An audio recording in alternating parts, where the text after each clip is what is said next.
नमस्कार दोस्तों, CKP सियाटो channel में आपका स्वागत है दोस्तों। चलिए दोस्तों, आज हम फिर बात करते हैं ड्रिल एंड ड्रिलिंग ऑपरेशन में कुछ टॉपिक को लेके आए हैं दोस्तों। चलिए पहला नंबर का क्वेश्चन देखते हैं दोस्तों, यहाँ पर क्या कह रहा है। पहला नंबर का क्वेश्चन ये है दोस्तों, नंबर साइज ड्रिल। यहाँ कह रहा है कि नंबर साइज ड्रिल मतलब एक नंबर से जो 80 नंबर का होता है तक होते हैं, ठीक है। एक नंबर का साइड ड्रिल सबसे बड़ा होता है, क्योंकि 80 नंबर का साइड ड्रिल क्या होता है, सबसे छोटा होता है। जो एक नंबर होता है दोस्तों वह कह रहा सबसे बड़ा होता है, लेकिन 80 नंबर जो सबसे बड़ा है वो सबसे छोटा है, जो सबसे छोटा है सबसे बड़ा। ये ध्यान दीजिएगा आप लोग दोस्तों, ठीक है। ये क्वेश्चन बहुत बार पूछा जाता है। नेक्स्ट है bench drilling machine. Bench drilling machine को सेंसिटिव ड्रिलिंग मशीन भी कहा जाता है। बिल्कुल सही बात है, जो बेंच ड्रिलिंग मशीन होती है उसका दूसरा नाम सेंसिटिव ड्रिल मशीन भी रखा गया है। नेक्स्ट है दोस्तों, कोई वस्तु को अपने अक्ष पर 1 मिनट में जितने चक्कर काटती है उसे चक्कर प्रति मिनट कहते हैं। एग्जाम्पल, ये कोई जॉब है दोस्तों, यहाँ होल है और ट्विस्ट ड्रिल के द्वारा 1 मिनट में जितना चक्कर काट रही है, यहाँ पर राउंड मार रही है, वह हमारा चक्कर प्रति मिनट हो जाएगा। मतलब 1 मिनट में कितना चक्कर वो काटी है दोस्तों, इसका एक्सप्लेन वहाँ पे प्रदर्शित करेगा। नेक्स्ट है ट्विस्ट ड्रिल का लिप क्लियरेंस कितना होता है। तो जो ट्विस्ट ड्रिल होता है 8 डिग्री से 15 डिग्री तक रखा जाता है, जो एमएस के लिए उपयोग माना जाता है, मतलब माइल्ड स्टील इसका हो जाएगा दोस्तों। चलिए, टैप हाई कार्बन स्टील मतलब हाई स्पीड स्टील और एलॉय स्टील के बनाए जाते हैं। मतलब इसका ये हो जाएगा कि हाई कार्बन स्टील अगर टैप नहीं रहेगा तो टैप जैसे माइल्ड स्टील वाले जॉब में अगर थ्रेडिंग इंटरनल करना है तो वहाँ पे अगर हाई और एलॉय का मिश्रण मतलब दो धातुओं का मिश्रण नहीं रहेगा तो वहाँ पे क्या हो जाएगा, टैप टूटने का चांस 100% हो जाता है, क्योंकि टैप में भी फ्लूइड कटे होते हैं। अगर वो नॉर्मल पदार्थ के बनाए जाएंगे मटेरियल्स के तो टैप जल्दी टूट जाते हैं। नेक्स्ट है दोस्तों, टैप का एक वीडियो बना चुका हूँ, आप देख सकते हैं उसको। नेक्स्ट क्वेश्चन चलते हैं दोस्तों, यहाँ पर बर दूर करने के लिए ड्रिल होल को टैपिंग से पहले काउंटर कर लेना चाहिए। बर मतलब कहा जाता है कि बर को दूर करने के लिए ड्रिल होल को जो टैपिंग करते हैं हम लोग दोस्तों, तो उसमें बर के स्थान रह जाते हैं, ठीक है। ड्रिल होल के जगह पर एग्जाम्पल यहाँ होल है, तो जो बर होते हैं दूर करने के लिए, बर मतलब हल्के हल्के यहाँ पे बर होते हैं, ठीक है। और इसको दूर करने के लिए टैपिंग से पहले काउंटर कर लेना चाहिए। काउंटर जब कर लेंगे तो जो भी बर होते हैं दोस्तों वहाँ पूरी तरह से खाली हो जाते हैं और बिल्कुल स्पेस हो जाता है खाली। और ये टैपिंग हम करके इसमें टैप के द्वारा क्या होता है, इंटरनल चूड़ी काट लिया जाता है। और टैप का एक्सप्लेन दोस्तों वीडियो में बता चुका हूँ, तो इतना ही काफ़ी है। चलिए अगला क्वेश्चन देखते हैं। नेक्स्ट है टेपर टैप के आगे वाली चूड़ियाँ जो होती हैं वो 6 से लेके 4 आगे की चूड़ी की बात करेंगे तो टैप कैसे होता है दोस्तों, कुछ इस प्रकार के फ्लूट कटे होते हैं, ठीक है। और ये बीच में झिर्रियाँ होती हैं, ठीक है। ये जो झिर्रियाँ होती हैं इधर भी, तो इधर 3 दांते हो गए आपके, ये सर्किल में मान लीजिएगा, ठीक है। और यहाँ पॉइंट आपका हो गया।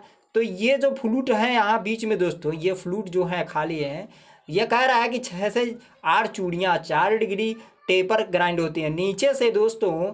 यहाँ से तो 1 2 3 4 5 6 7 8 या 6 चूड़ियाँ कितने डिग्री पर, 4 डिग्री पर ग्राइंड की जाती हैं। क्योंकि जब हम किसी थ्रेड में जब उसको डालते हैं तो क्या होती है, अगर ग्राइंड नहीं रहेगा तो पहले स्टार्टिंग से ही थ्रेड उसका मिक्स कर देगा, गड़बड़ाने लगेगा। और दूसरी बात यह है कि हमारा थ्रेड सही बन नहीं पाएगा। इसीलिए प्रथम द्वितीय तृतीय टैप बनाया गया है कि प्रथम के लिए इतना और द्वितीय के लिए उससे ज़्यादा, तृतीय के लिए सबसे ज़्यादा, इस तरह से बनाया गया, ठीक है।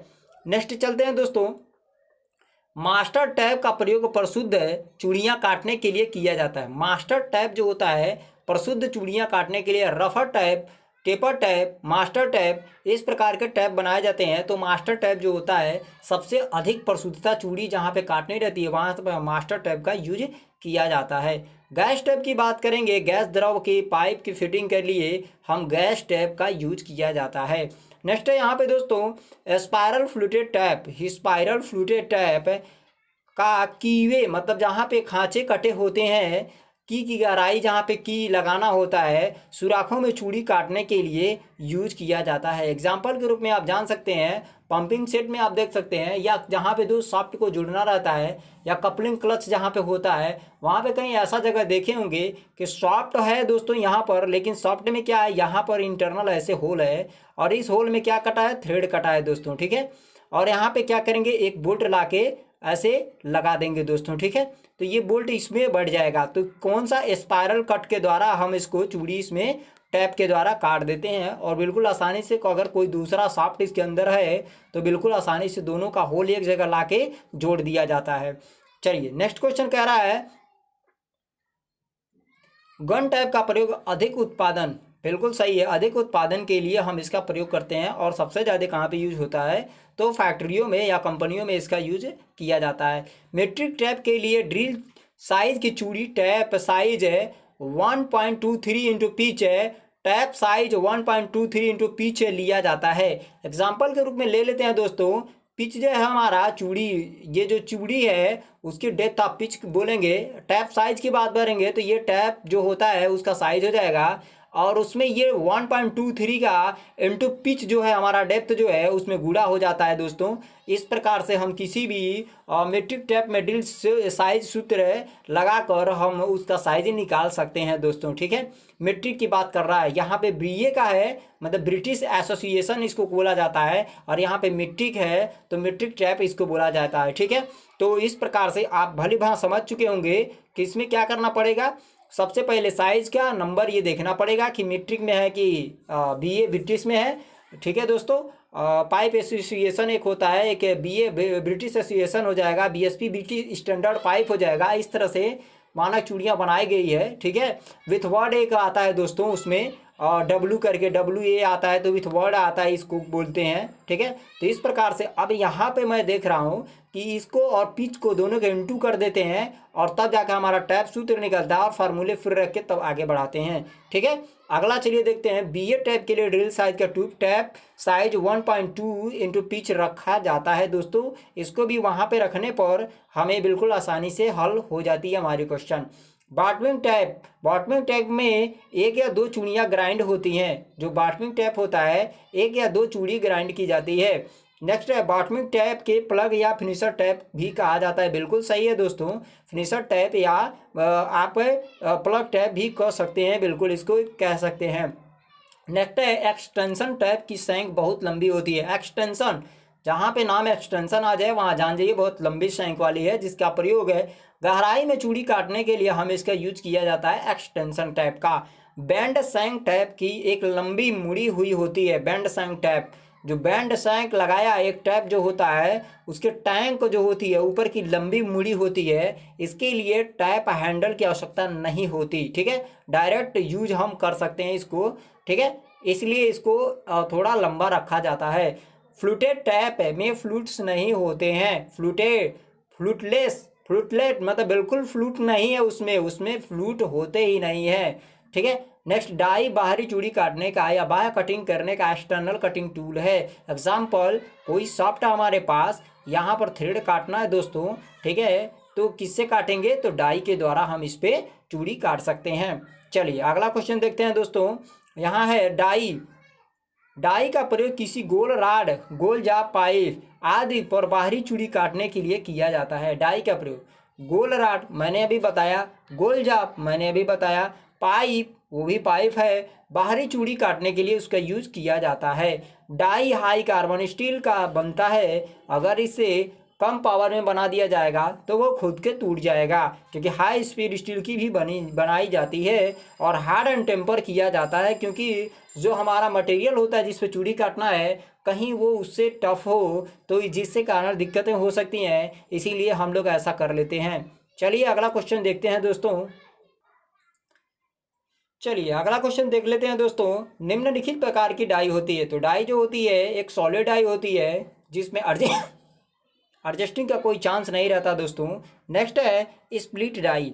स्प्लिट डाई जो होती है वहाँ पे क्या करते हैं, एक स्क्रू लगाया जाता है। और इस डाई का पूरा एक्सप्लेन बता दिया हूँ दोस्तों, इसको आप जाके वीडियो देख सकते हैं। एडजस्टेबल डाई में हम छोटा बड़ा कम बेसी किसी जगह पे पाइप को एडजस्ट करके बेलनाकार जॉब को हम थ्रेड काटने के लिए यूज कर लेते हैं। पाइप डाई से भी पाइप का कटिंग थ्रेडिंग का काम कर सकते हैं। डाई नट एकरन की बात करें तो ये भी वही काम करता है। अगर गंदी चूड़ियाँ उड़ियाँ हैं तो इसे डाई नट से हम साफ कर सकते हैं। डाई प्लेट्स की बात करें तो ये भी यही काम करता है दोस्तों। चलिए आगे क्वेश्चन चलते हैं। डाई का पूरा एक्सप्लेन दिए हैं, आप उस वीडियो में जाके देख सकते हैं दोस्तों। नेक्स्ट है, एडजस्टेबल डाई के दो टुकड़ों में होती है। एडजस्टेबल डाई दो टुकड़े में होती है, उसके स्क्रू के द्वारा कसा जाता है। बिल्कुल सही बात है। डाई को स्टॉक में सेट स्क्रू के अच्छी तरह से कस लेना चाहिए। डाई जो होती है स्टॉक में, स्टॉक कहे तो आपका जो सेट होता है ऐसे चौकोर में हो या जो भी हो, तो कुछ बीच में कुछ इस प्रकार के होती हैं। अब यहाँ पे डाई हमको सेट बैठाना पड़ता है, ठीक है, और यह हैंडल होता है। तो यही कह रहा है, डाई सेट को यहाँ पे कुछ ऐसे स्क्रू लगाए जाते हैं, ठीक है।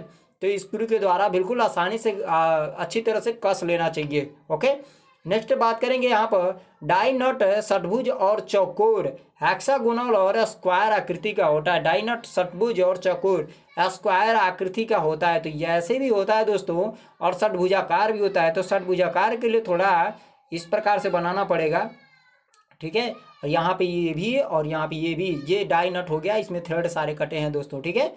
अब इससे किसी भी एक्सटर्नल चूड़ी को साफ करने के लिए हम इसका यूज कर लेते हैं। नेक्स्ट है, ब्लाइंड होल की टैपिंग के लिए बॉटनिंग टैप यूज किया जाता है। बिल्कुल सही है, ध्यान रखिएगा। ब्लाइंड होल मतलब जहाँ पे कोई जाब है ये दोस्तों, और वो जाब कुछ इस प्रकार की है और यहाँ से होल इसमें करना है, यहीं तक लाना है दोस्तों, बाहर नहीं निकालना है। तो इसे बोलेंगे ब्लाइंड होल। और ऐसे जगहों पर बॉटनिंग टैप का यूज किया जाता है। थ्रेड काटने के बाद कोई भी काम हम दोनों पार्टों को जोड़ने के लिए कर सकते हैं दोस्तों, ठीक है।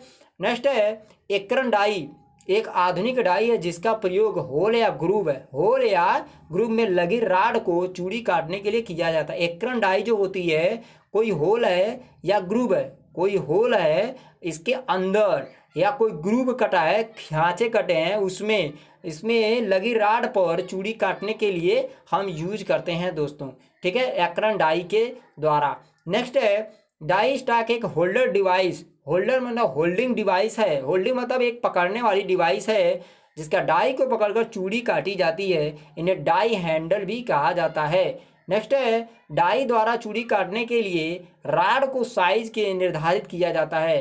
डाई द्वारा कह रहा, डाई द्वारा चूड़ी काटने के लिए जो चूड़ी काटी जा रही है, जो राड है उसके साइज पर, जो राड है उसके साइज पर निर्धारित करता है। उसे ब्लैंक साइज भी कहा जाता है। जो राड है उसके साइज पर निर्भर करता है और उसे ब्लैंक साइज भी कहा जाता है। नेक्स्ट, पुरानी चूड़ियों को साफ करने के लिए थ्रेडिंग मशीन पर चूड़ियाँ काटने के लिए चेजा डाई का यूज करते हैं, जिसमें क्या होता है दोस्तों, उसमें बहुत सारे अनगिनत ऐसे दांते कटे होते हैं और आगे से एक हैंडल लगा होता है, ठीक है। और कहीं भी चूड़ी अगर सॉफ्ट है और इस पर थ्रेड कटा है तो इस थ्रेड में लगा के लेथ पर बांध कर, चेजर को लेथ पे बांधने के बाद से और इसको 4 चक या 3 चक में सॉफ्ट को बांधने के बाद से जब ये मूवमेंट करता है तो बिल्कुल आसानी से चूड़ियाँ इसके सफाई हो जाती हैं और चूड़ी भी निकल आती है बाहर, ठीक है।